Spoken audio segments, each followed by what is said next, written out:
Supreme court کے 3 رکنی bench کی طرف سے سیاستدانوں کے آپس میں بامعنی مذاکرات کی ہدایت عید کی چھٹیوں کے دوران تختہ مشق رہے گی۔ اب اس سماعت کی اگلی تاریخ 27 اپریل تک بہت سا پانی پلوں کے نیچے سے گزر چکا ہوگا۔ اگر اس دوران جیسا کہ سابق وزیر اعظم کی اہلیہ بشرا بی بی نے ہائی کورٹ میں درخواست دائر کر دی تھی کہ عید کی چھٹیوں میں حکومت عمران خان کو گرفتار کرنے کی کوشش کر سکتی ہے، اس لیے پولیس کو ایسا نہ کرنے کا پابند بنایا جائے، ہائی کورٹ نے بشرا بی بی کے وکیل کو 1 لاکھ جرمانہ اور درخواست کو مسترد کر دیا ہے۔ اگر خان صاحب کو گرفتار کر لیا گیا تو یقینی طور پر اگلی سماعت قابل دید ہوگی۔ جہاں تک معزز عدالت کی اس ہدایت کا تعلق ہے کہ پی ڈی ایم کی قیادت اور تحریک انصاف آج ہی بامعنی مذاکرات کریں اور آئندہ انتخابات کے فوری اور ایک ہی روز انعقاد پر اتفاق رائے پیدا کریں، اس ہدایت پر ابھی تک عمل نہیں ہو سکا، اور جہاں تک اس پر عمل ہونے کا امکان ہے، اس کا اندازہ لگانے کے لیے پی ڈی ایم کے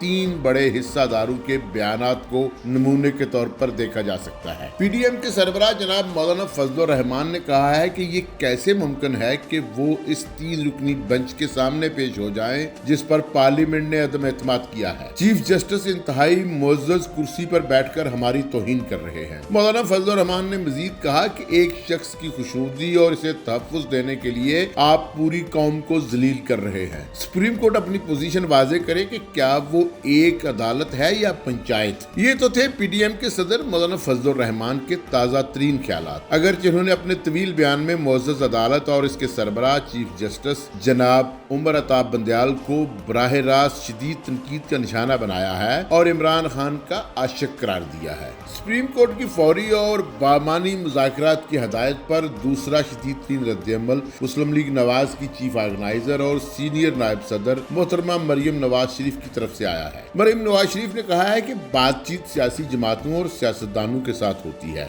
دہشت گردوں کے ساتھ نہیں۔ انہوں نے مزید کہا کہ دہشت گردوں اور فتنہ فساد پھیلانے والوں کے ساتھ مذاکرات یا بات چیت نہیں ہو سکتی۔ سپریم کورٹ کی اسی یاددانی اور فوری مذاکرات یا بات چیت کی ہدایت پر تیسرا فوری رد عمل ملک کے وزیر خارجہ اور پی ڈی ایم میں شامل اہم ترین سیاسی جماعت پاکستان پیپلز پارٹی کے چیئرمین بلاول بھٹو زرداری کی طرف سے آیا ہے۔ بلاول بھٹو نے کہا ہے کہ گن پوائنٹ پر سیاسی مذاکرات نہیں ہوتے، اس قسم کے مذاکرات صرف پارلیمان میں ہوں اور 2-3 کا اقلیتی فیصلہ معطل کیا جائے۔ بلاول بھٹو نے آسانی کے ساتھ سپریم کورٹ کے اپنے ہی فیصلے پر ایک بار پھر سوال اٹھا دیا ہے اور سپریم کورٹ کی طرف سے مذاکرات کی ہدایت کو گن پوائنٹ پر دی گئی ہدایت قرار دیا ہے۔ بنیادی طور پر حکمران اتحاد نے سپریم کورٹ کی اس ہدایت اور اس کے سابق فیصلے جس کے مطابق پنجاب اور کے پی میں 14 مئی کو انتخابات کرانے کا حکم دیا گیا تھا، دونوں کو ہوا میں اڑا دیا ہے اور پارلیمنٹ کی قراردادوں کو ہی اپنے موقف کی بنیاد بنایا ہے۔ P D M Supreme Court کو بھی کھینچ کر سپریم کورٹ کے احاطے سے باہر لے جانا چاہتی ہے اور اس میں کسی حد تک کامیاب ہو چکی ہے۔ پی ڈی ایم اچھی طرح جانتی ہے کہ 14 مئی کو انتخابات کا انعقاد سپریم کورٹ کے احکامات پر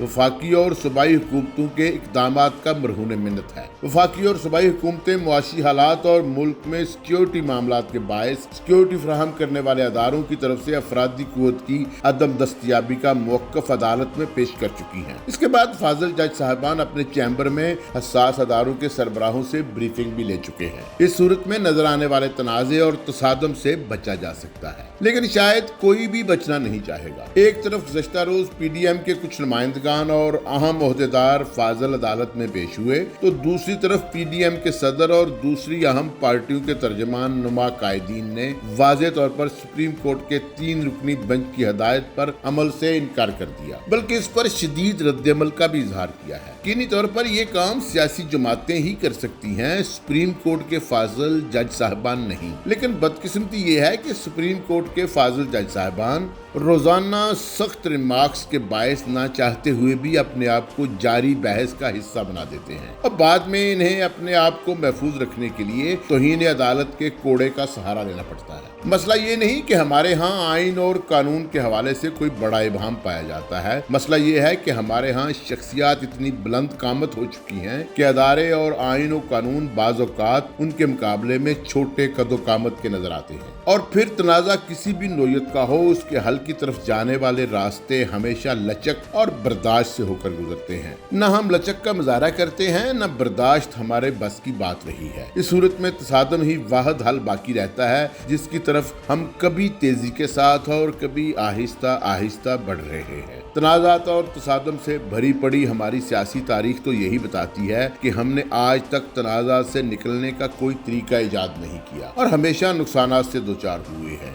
دیکھیں اب کی بار کیا گل کھلاتے ہیں۔